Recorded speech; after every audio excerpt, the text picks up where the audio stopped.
Так уж заведено, что у нас два самых важных праздника в году – Новый год и день рождения. Но у особенных людей, и таких немного, персональный праздник совпадает со вселенским.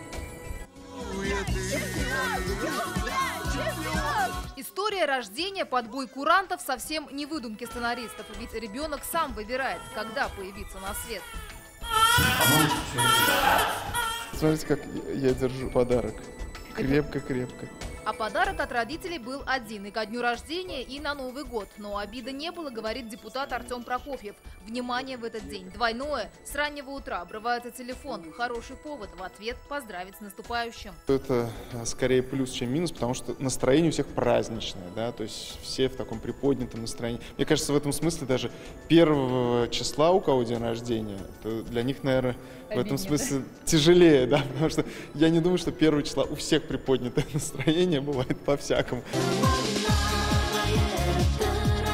У певицы Ляйсан Закировой все новогодние праздники на сцене. Даже поздравления президента слушает, не отвлекаясь от работы. Зато подарки, говорит, в двойном размере. И от коллег по цеху, и от зрителей, и от родных. И, кажется, весь мир объединяется, чтобы поздравить именинницу. А сколько интересных поздравлений!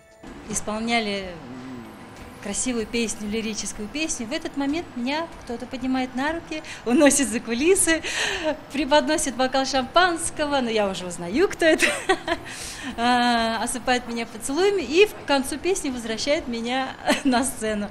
Но это был, конечно, самый удивительный и интересный. Вот такого поздравления у меня, конечно, еще не было. Вместо готовки оливье мама Марата Закирова тоже оказалась 31 декабря в роддоме. И по долгу службы наш герой теперь проводит свой день рождения на работе, отвечает за подготовку праздников в парках Казани. Зато есть плюс – можно оценить настроение горожан, а уже потом отметить свой персональный день.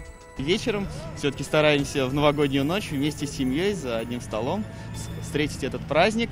В этот момент, я могу честно признаться, многие уже поздравляют с Новым годом и забывают, что совсем недавно был такой замечательный праздник, как мой день рождения. В уходящем году в новогоднюю ночь только в Казани родились 4 мальчика и 6 девочек. Сколько счастливчиков родится в наступающем, покажет новая ночь. Ясно одно, таким людям точно повезло. Ведь про их день рождения точно никто не забудет.